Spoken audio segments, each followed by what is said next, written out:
Hi, my name is Andre, and after about 12 years, I've actually decided to resume my annual, sometimes biannual, series of children's Christmas special reviews. I've always had a fondness for watching these every year.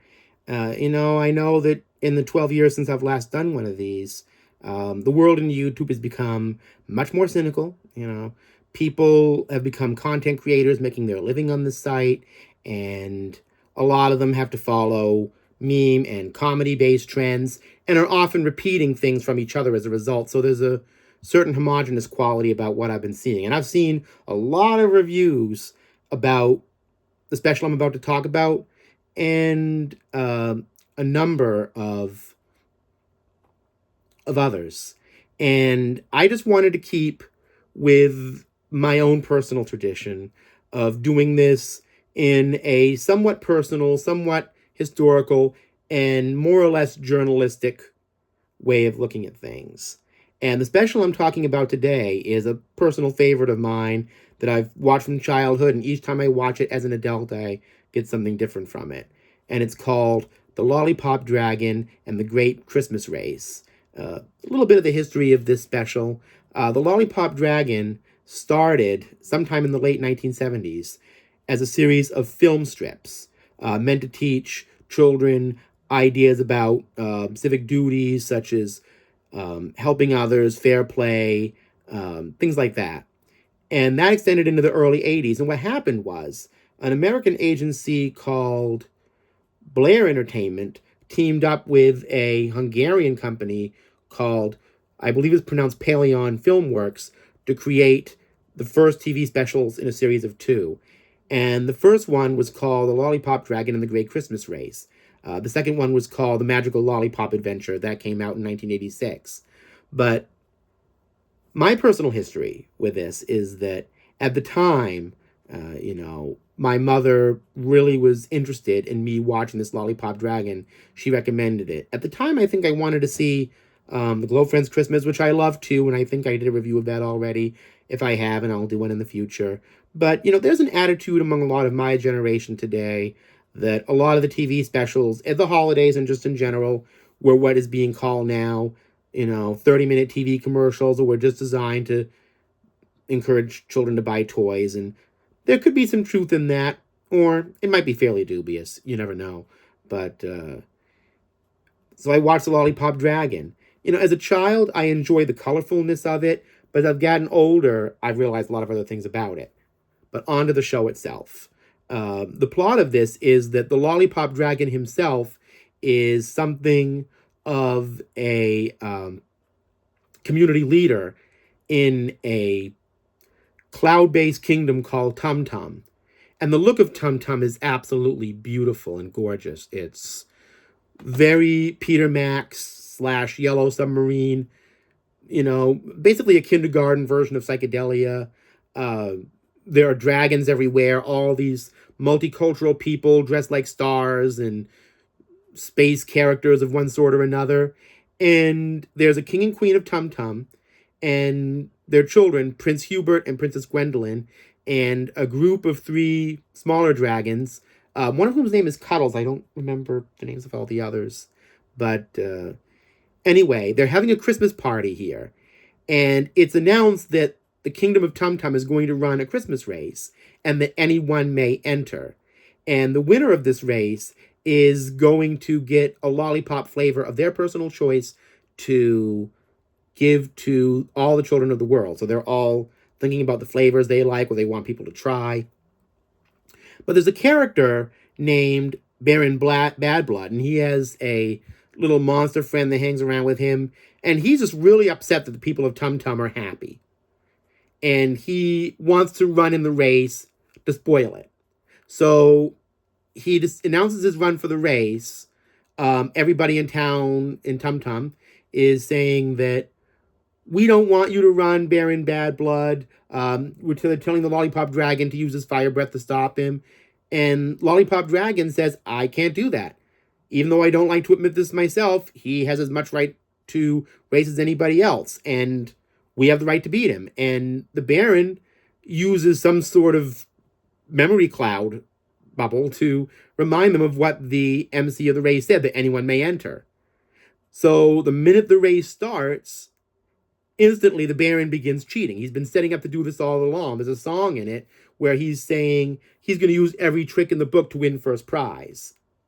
And the reason he wants to win first prize is because he wants kids to get liver lollipops. He just wants kids to be disgusted and unnerved at Christmas.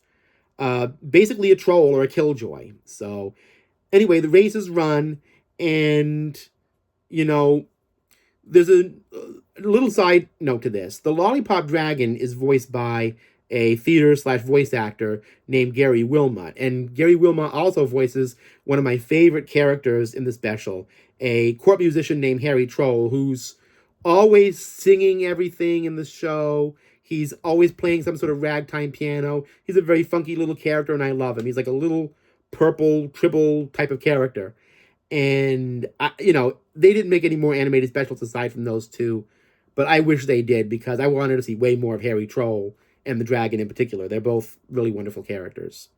Anyway, so when they run this race, these three smaller dragons, they actually get caught in a very interesting scene. They get caught up in this shortcut that takes them into the surrealist landscape called the Forest of Mirrors, which announces itself as a place where all your secret thoughts and feelings are as real as smiles and tears. So all of a sudden, they're surrounded by all these little floating demonic-like creatures that look vaguely like the Baron, who are holding up liver-flavored lollipops with his face on it.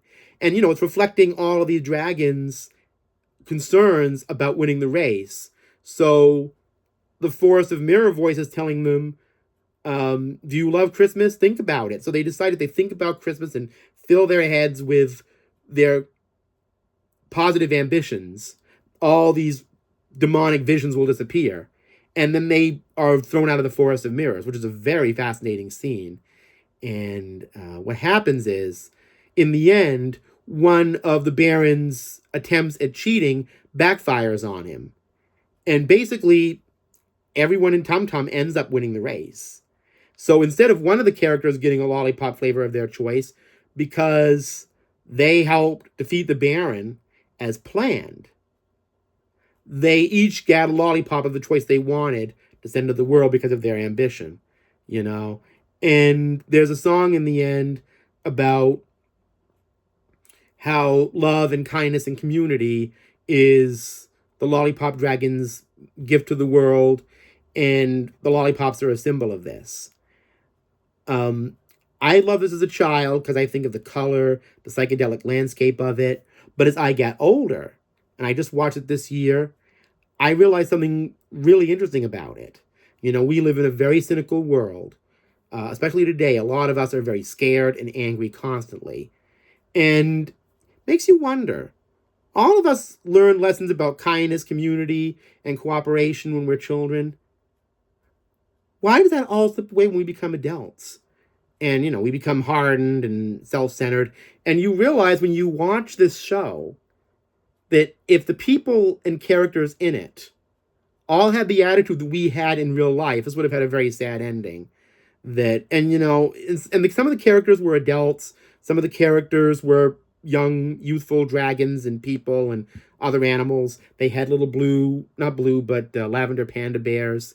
And this man with this waxed handlebar mustache that was bigger than Salvador Dali's. It was just such a great look and community of different characters coming together in such a beautiful way. And that's what the story was. A lot of people concern themselves about things being too preachy today. This just said what it had to say, and that's what the story ended up being. And it really makes you wonder about why these lessons, as I said, don't carry on into adulthood, which is really quite a shame. And, I've seen other reviews on this by other YouTubers, but to be honest, I found them all a little concerned with comedy and kind of making fun of this special, when I think it's really genuinely very wonderful. I love the environment. And, I don't really like calling things cheesy anyway, personally, because I heard a lot of that growing up. And I don't really want to make fun of things that are actually good just because they're older. Just because something's older doesn't mean you throw it away. Just because something new doesn't mean it's good. So, as you can see, I have a lot of feelings and ideas that come into play when I watch this. But it's a really wonderful special. If you want a physical media copy, there are old VHS copies on Amazon and eBay and other places. I don't think there's a DVD of it. I don't think there is. But there's a great 1080 remastered version on YouTube right now that I encourage all of you to watch and watch with your children. I think modern preschoolers will still love it. I think adults, even though if they're not nostalgic for them, will still really enjoy it. And I think it's an important message for everybody to remember at times like this during the holiday season. So after you're finished watching this, go and check out that remastered version of the Lollipop Dragon and the Great Christmas Race here on YouTube. It's really cool. So on that note, happy holidays, everybody. And peace and love to all of you.